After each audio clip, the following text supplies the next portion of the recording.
我在他的家里的房间，我踩到软软，我觉得怪怪软软，我的脚起来，然后我翻开 baby 的手来的，我踩到 baby， 他是活的啦，活的，我就去问他妈妈，你为什么要跟我讲家里有 baby？ 他讲有啊，我跟你讲，我家里孩子在睡觉。我说你没有跟我讲，你孩子睡在衣服里面吗？他讲我不知道的。堆积如山的杂物，飘着异味的居住环境，因杂物堆积而导致的各种安全隐患。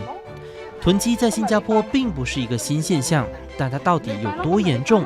背后的原因是什么？爱买东西，爱收藏，你会不会也患上了囤积症呢？照数据来说啦，囤积症在新加坡差不多是2%人口当中，也就是说100个人当中有2个。那如果要有一个概念这个精神分裂症是1%，就是100个人中有一个患者。但是这个囤积症呢，100个人当中有2个。这个病症的有3个核心定义，就是那个患者呢，他就有一种强迫性质的要收集或者是去收购了，但是呢，他不能够有条理的去整理。然后第3呢，囤积了好多东西，但是他们不能割舍。囤积症呢，其实呢是有轻重之分的。比如说轻者呢，他们可能喜欢累积一些东西，但是呢没有阻碍到，就是这个客厅厨房全部还有一种很清晰的一种走道空道，你可以走的。但是呢，严重的话呢，它甚至呢累积到很多东西造成了有这种虫虫还是蟑螂一大堆这些不卫生的东西，甚至有一种异味。有时候很严重的时候呢，甚至一些人吃的东西还没清掉，或者是人的排泄物也有的。一般上在评估的时候呢，都会用各种各样的那些 instrument 来判断是哪一个程度。从这个数据来看呢，一般上一个人比较容易患呢，是那些平时做决定有困难的人。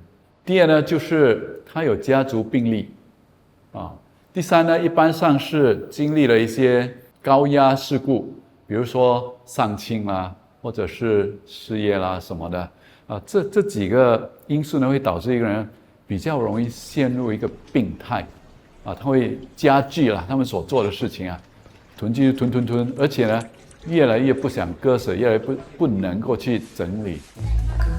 囤积除了造成卫生问题，也可能引发火患。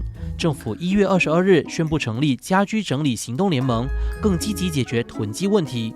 但其实早在近30年前，潘宁芬就创立了让希望活下去这个平台，为社会上有需要的人提供援助，其中也包括帮助他们改善居住环境。但就连他也可能是个隐形囤积者。许荣刚刚跟我讲了一下之后呢，我发现其实很多人可能都会有类似这样的一个情况，所以他自己觉得说这个可能也会是一个问题。譬如说，你介绍一下这个黑色这个东西是？没有，这个不是介绍，这个是好的。这个是网上他讲卖888，然后有特价卖150，然后我就觉得哇，可以省很多钱。如果888我是买不起，我也不会买。But then既然是150的话，它又有好处。对，我知道。可是你家里其实已经有了，对吗？不一样，我家里有的是这个搅果汁机有不一样。他讲他搅的果汁机可以耐几个小时。所以我们现在来看看这个收纳达人 so called， 因为他就是常常帮人家清理垃圾屋，他自己的储藏室长怎么样？来 ，Let's go。OK， 我的储藏室也是很美的。你看，他一打开我就看到juicer，你看后面这个东西不是搅果汁的是什么？你跟我讲。不一样。你这边有不一样。你这边有几台？这个是几台？2台？我这边1台、2台、3台，然后里面还多1台、4台吧。他有4台搅果汁机，他昨天刚刚又新买了1台。不一样，这边是Buddy的 popcorn machine Candy Floss Sashi 什么 hamburger 这些都是你Buddy的时候你可以楼下做 carnival Buddy， 你可以直接自己做 popcorn。你上次Buddy什么时候？会啦，但有可能会有Buddy吗？Buddy会有的。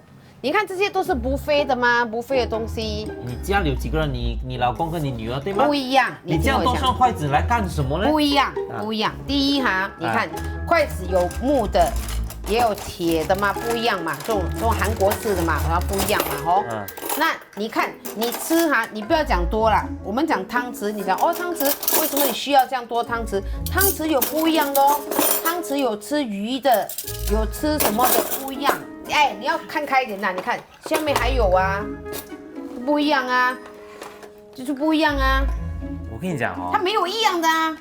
我跟你讲哦，你现在讲的这些哦，就很像你每次去帮人家收集那个屋子的时候，你看这个短肋肉不一样了，你看这个东西不一样，我一定会有用到的。所以你觉得这个是变态吗？不是，这个是节俭美德。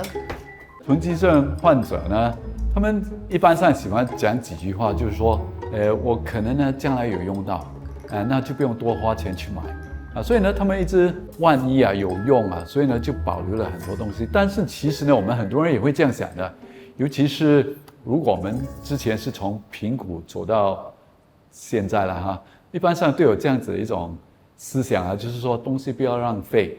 但是在这两者当中呢，还又有区别哦。节俭人他们不会乱收的，他们有选择性的，而且呢，选择了之后呢，他们挑了之后呢，收集呢。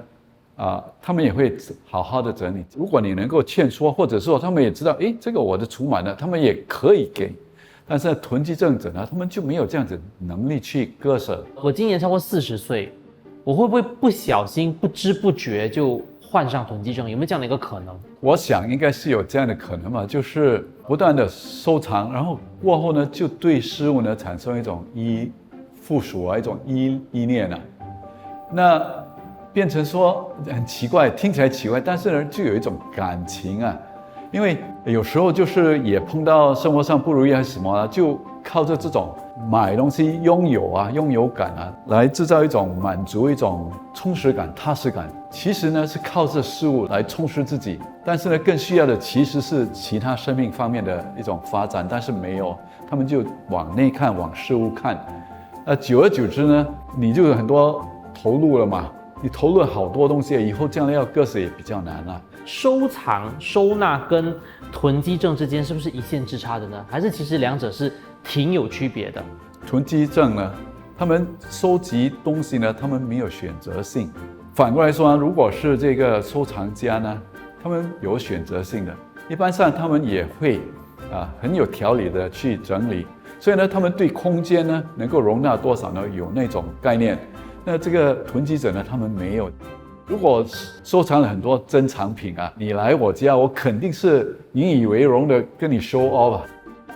但是这个囤积者呢，他们其实呢，行为呢越收藏的越多越乱呢，他也带有一点羞愧的那种感觉一般上呢也比较自我孤立这种倾向其实我们现在也搞不清，很多患者都有家族病例，所以呢，可能这个基因方面有关系。还有呢，就是我们照他们的脑呢，发现到他们在这个做决定、做策划，还有在调控自己的情感上呢，他们跟其他的人的这个脑部功能好像有一点差别，所以也很难讲。但是呢，如果真的是有患者呢，我觉得不用气馁我们能够改多少就改多少嘛，能够控制多少控制多少。潘颖芬不是专家，但却帮助很多囤积者改善了他们的生活环境。他认为，只要学会收纳，囤积症也能够有所改善。我曾经是一个hoarder，所以我这么喜欢要跟人家清理屋子，因为我知道那个感觉，我很希望每个人能像我这样。你能 hot， but 你能 organize， 你慢慢能治疗你自己的，那你也就可以治疗别人。